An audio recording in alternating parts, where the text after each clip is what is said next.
Kitabul Bai'. Dan kita telah membicarakan beberapa daripada rukun yang disebutkan oleh penulis. Dan akhir sekali kita sedang membicarakan tentang khiyar syart, yang mana penulis membicarakan tentang pembeli dan penjual dibolehkan mereka meletakkan syarat yang paling banyak adalah selama 3 hari untuk sama ada nak meneruskan pembelian ataupun penjualan ataupun tidak meneruskannya.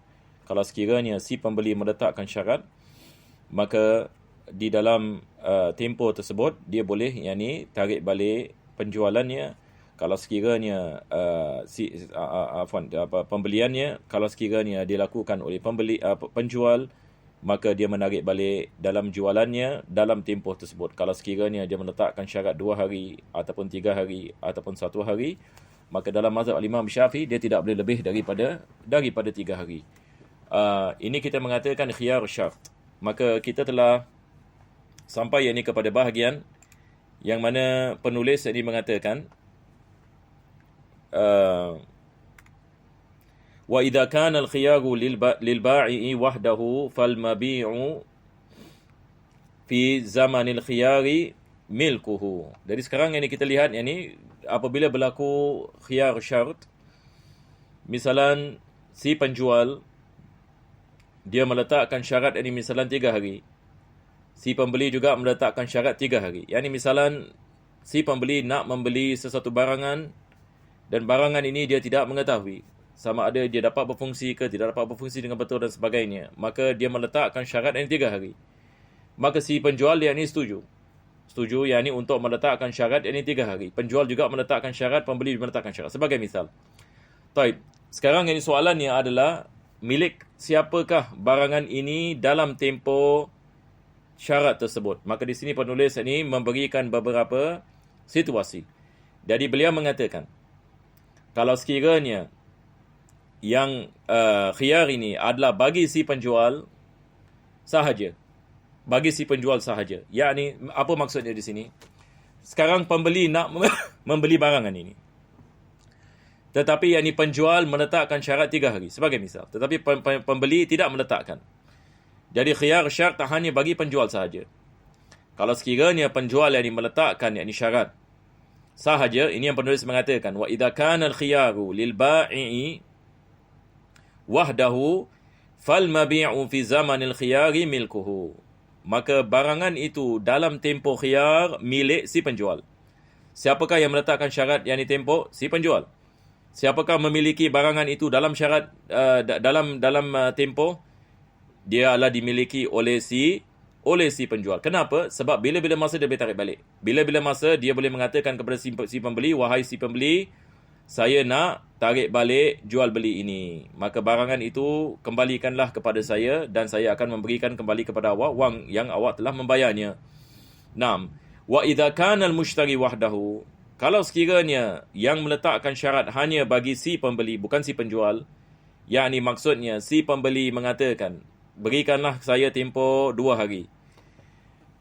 Saya akan menggunakan barangan ini, saya akan lihat bagaimana, selepas itu saya akan kasih kata putus. Maka sekarang khiyar diberikan hanya bagi si pembeli. Si penjual tidak. Si penjual mengatakan, khalas, saya sudah menjual ini. Maka si pembeli yang menuntut mengatakan, awak berikan kepada saya tempoh, baru saya akan beli. Maka penjual setuju. Jadi kalau sekiranya khiyar hanya bagi si pembeli dalam zaman khiyar, fal mabi'u fi zamanil khiyar milkuhu. Maka barangan itu dalam tempoh khiyar dia adalah milik bagi si pembeli. Sebab dia sudah membeli. Dia sudah membeli. 6. Wa in kana lahuma, kalau kedua-duanya meletakkan syarat, si penjual meletakkan syarat 3 hari, si pembeli meletakkan syarat 3 hari. 6. Maka sekarang penulis mengatakan fal milku fihi mauqufun. Pemilikan bagi barangan tersebut mauquf. Mauquf apa maksudnya? Dia tidak dimiliki oleh si penjual dan juga tidak dimiliki oleh si pembeli. Maka dia akan lihat intammal bai'u tabayyana annahu kana milkan lil mushtari. Kalau sekiranya habis tempoh tersebut, maka ia menjadi milik si pembeli. Wa in fusikhal bai'u, kalau sekiranya jual beli itu difasahkan, dibatalkan, tabayyana annahu kana milkal bai', maka barangan itu kembali kepada pemilikan si penjual. Tamam? Jadi di sini kita ada 3 situasi. Situasi yang pertama, khiyar ini bagi si penjual, bukan bagi si pembeli. Maka pemilikan bagi barangan dalam tempoh khiyar dimiliki oleh penjual. Situasi yang kedua adalah khiyar bagi si pembeli. Pertama sekali si penjual, khiyar bagi si penjual. Maka tempoh dalam tempoh khiyar, milik barangan itu bagi si penjual. Kalau sekiranya khiyar itu bagi si pembeli, maka tempoh khiyar bagi barangan itu dimiliki oleh si pembeli. Tapi kalau sekiranya kedua-duanya meletakkan syarat khiyar, maka kepemilikan barangan tersebut mauquf, yakni tidak dimiliki oleh si penjual dan tidak dimiliki oleh si pembeli. Maka kita lihat sama ada jual beli itu diteruskan ataupun difasahkan. Kalau ia diteruskan, maka ia menjadi milik bagi si pembeli. Kalau ia difasahkan, maka ia menjadi milik bagi si penjual. Nah, ini kita dapat faham sebab asal pemilikan adalah bagi si penjual, bukan ini si pembeli. Kalau jual beli itu difasahkan, maka tentu sekali pemilikan kembali kepada si penjual. Tapi kalau sekiranya ia diteruskan, maka ia sudah memindah menjadi milik ini bagi si pembeli sebab dia telah membayar harganya dan dia telah melakukan akadnya dan semua syarat-syarat jual beli telah wujud, maka dia telah memiliki barangan yang dia telah membelinya. Nah, sekarang kita akan kembali kepada fasal yang seterusnya. Maka penulis mengatakan faslun fi syurutil mabi'. Sekarang penulis membicarakan tentang syarat-syarat bagi al-mabi'. Al-mabi' ini adalah barangan yang dijual. Barangan. Apakah syarat-syaratnya? Apakah barangan yang kita boleh menjualnya? Apakah barangan yang kita tidak boleh menjual? Apakah barangan yang diharamkan kita menjual ataupun makruh kita menjual? Maka ini di sini ulama kita membicarakan tentang syarat-syarat bagi barangan. Syarat-syarat bagi barangan. Dan kita mengetahui barangan ini adalah salah satu daripada rukun jual beli. Sebab jual beli kita ada bai' wal mushtari, kita ada ijab wal qabul dengan saman wal musman. As-saman wal musman. Musman ini yang dimaksudkan adalah barangan. Maka beliau mengatakan lil mabi' syurutun khamsah. Berapa syarat ini kita ada? Kita ada 5 syarat ini bagi barangan yang dijual beli. Yang pertama beliau mengatakan an yakuna tahiran. Barangan itu mesti barangan yang suci. Tidak sah kita melakukan jual beli dengan barangan yang najis. Maka dalam mazhab al-Imam Syafi'i kita menganggap anjing binatang yang najis, maka tidak dibolehkan kita melakukan jual beli. Berbeza dengan mazhab Imam Abu Hanifah dan Imam Malik. Dalam mazhab Imam Malik, mereka menganggap anjing ini sebagai suci. Berbeza dengan kita menganggapnya yang ini sebagai najis mughalladah. Maka tidak dibolehkan kita melakukan jual beli anjing, jual beli najis. Maka wajib kita memastikan barangan yang kita melakukan jual beli adalah barangan yang suci. Ini adalah syarat yang pertama. Yang kedua, muntafa'an bihi. Dia mesti benda yang bermanfaat. Kalau sekiranya dia benda yang tidak manfaat, yakni seperti seseorang itu menjual yakni lipas ataupun yakni menjual 2 bijiran daripada beras misalan, ini tidak ada manfaat, maka ia tidak sah. Dia mesti sesuatu yang mendatangkan manfaat. Yang ketiga, maqduran ala taslimihi. Nanti penulis akan memberikan misal yang lebih. Dia mesti sesuatu yang mana kita dapat memberikan kepada si pembeli. Yang ini kita tidak boleh jual misalnya ikan yang masih berenang dalam air. Tidak boleh menjual burung yang masih terbang yang ini di langit. Sebab kita tidak mengetahui sama ada kita boleh tangkap ke tidak boleh tangkap. Kita tidak boleh melakukan akad jual beli atas yang ini sesuatu benda yang mana kita pun tidak mengetahui sama ada kita dapat mendapatinya. Seperti kita menjual misalan permata di dalam lautan yang dalam, yang mana kita pun tidak mengetahui sama ada permata ini wujud ataupun tidak wujud, dan sama ada kita dapat sampai kepadanya ataupun tidak dapat sampai ini kepadanya. Berbeza kalau sekiranya kita dah tangkap ini burung itu dan kita menjualnya, ataupun yang ini kita menangkap ini ikan tersebut dan kita menjualnya. Sekarang yang ini kita maqdur ala taslim, kita dapat ini menyerahkan. Tapi kalau kita tidak dapat ini tahu sama ada kita dapat menyerahkan ataupun tidak, maka ini tidak dibolehkan. Mamlukan lil aqidi. Syarat yang keempat ya. Yang pertama sekali dia mesti suci, yang kedua kita mesti dia mesti bermanfaat, yang kedua kita mesti ada kuasa untuk menyerahkannya, yang keempat mamluk, kita mesti memilikinya. Tidak dibolehkan kita menjual sesuatu yang kita tidak memilikinya.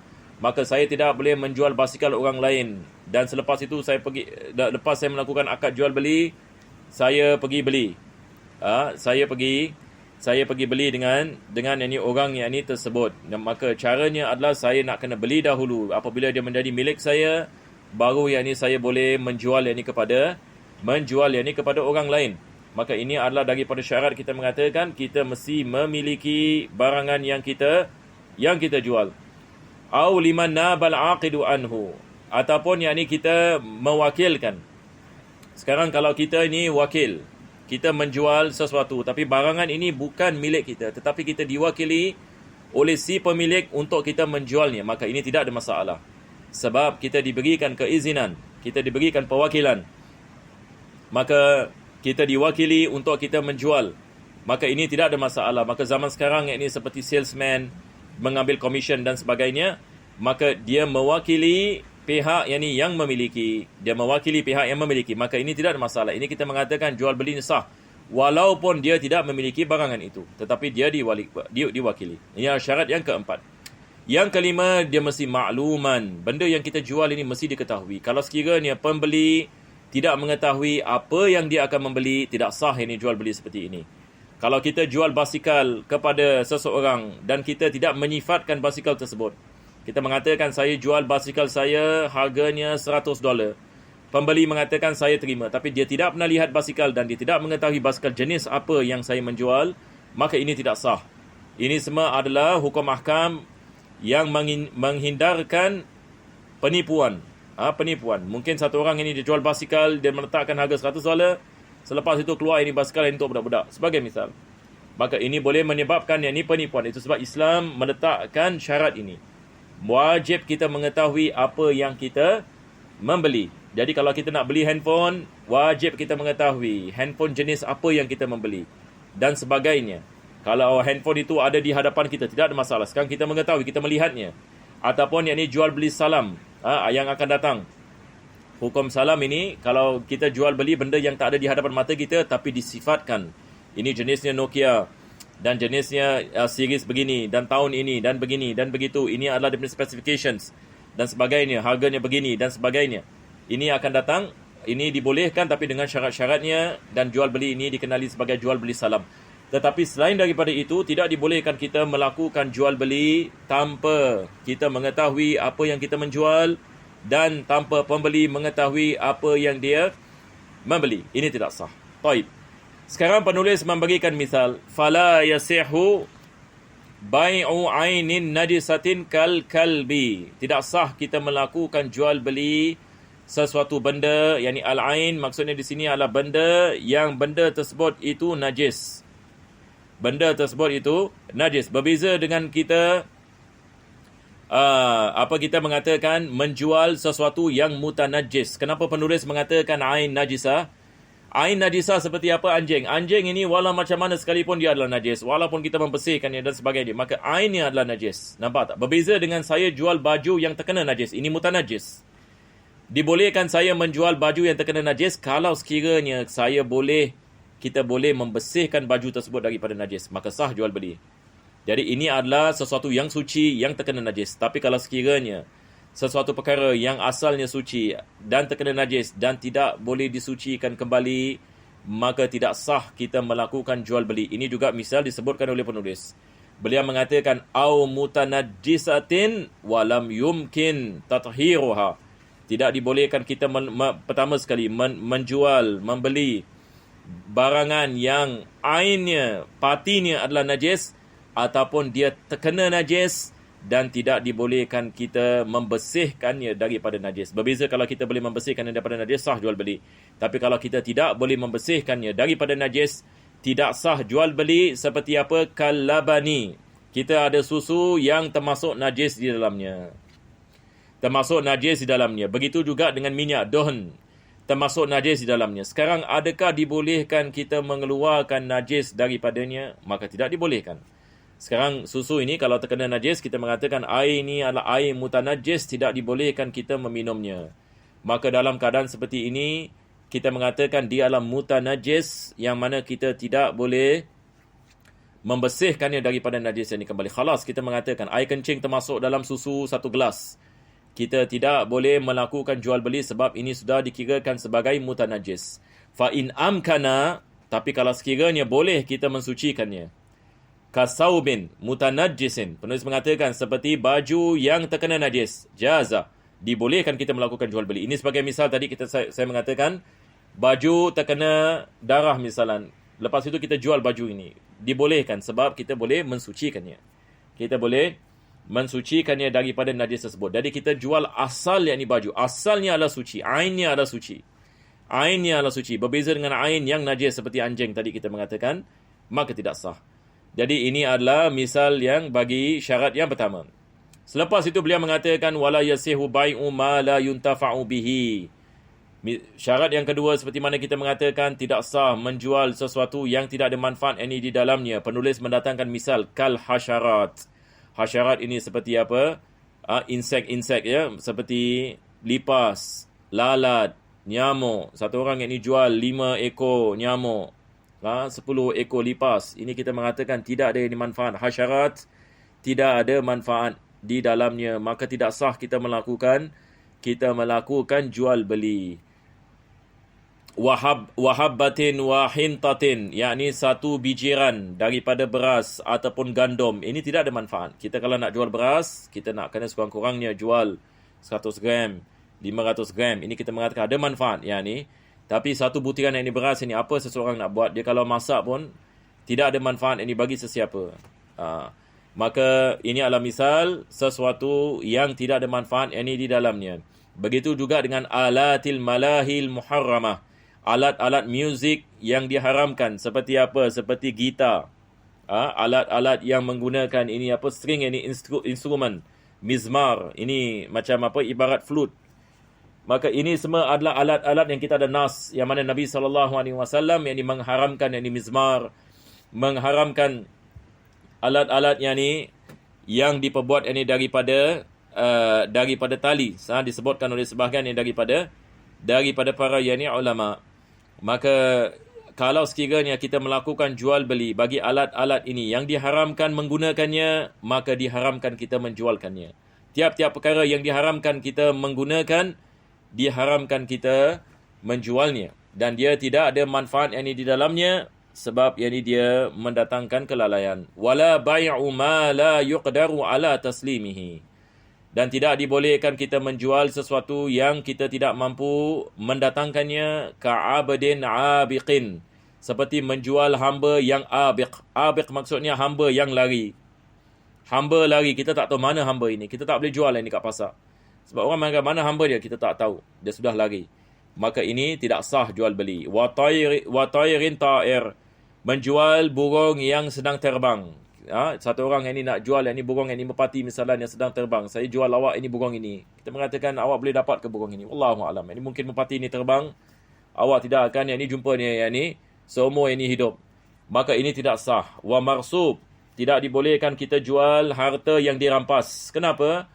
Sebab orang yang merampas ini kita tidak ada kuasa untuk mengambil balik harta kita. Maka tidak dibolehkan kita menjualnya. Sebab kalau kita menjualnya, orang yang membeli ini tidak akan dapat benda yang dirampas. Melainkan kalau kita ada kuasa untuk kita mengambil balik apa yang dirampas. Jadi ini bukan dalam kuasa kita untuk kita menyerahkan kepada si pembeli. Maka dalam keadaan seperti ini tidak sah kita menjual harta yang dirampas. Lakin idza ba'al marsuba mimman yuqdaru 'ala intiza'ihi jaza. Tapi kalau kita jual harta yang dirampas kepada seseorang yang mampu mengambil balik harta yang dirampas, sah jual beli. Sebagai misal, kita jual misalan satu barangan kepada polis, seorang yang terkenal. Polis yang mempunyai kita mengatakan pangkat yang sangat tinggi. Dan dia boleh menangkap ini orang yang merampas harta kita. Jadi kita jual kepada orang ini dan dia ada kemampuan untuk mengambil kembali harta yang dirampas. Dalam keadaan seperti ini sah yang dijual beli. Kenapa? Sebab si pembeli ada kemampuan untuk mengambil balik barangan yang dirampas, yang dijual oleh si penjual, walaupun si penjual tidak mampu mengambil barangan yang dirampas itu daripada orang yang merampasi. Jadi syaratnya adalah barangan yang dijual itu boleh diberikan kepada si pembeli. Sama ada si pembeli itu mempunyai kuasa untuk mengambil barang dirampasi, ataupun si penjual ada kuasa untuk mengambil barang yang dirampasi dan memberikan kepada si pembeli.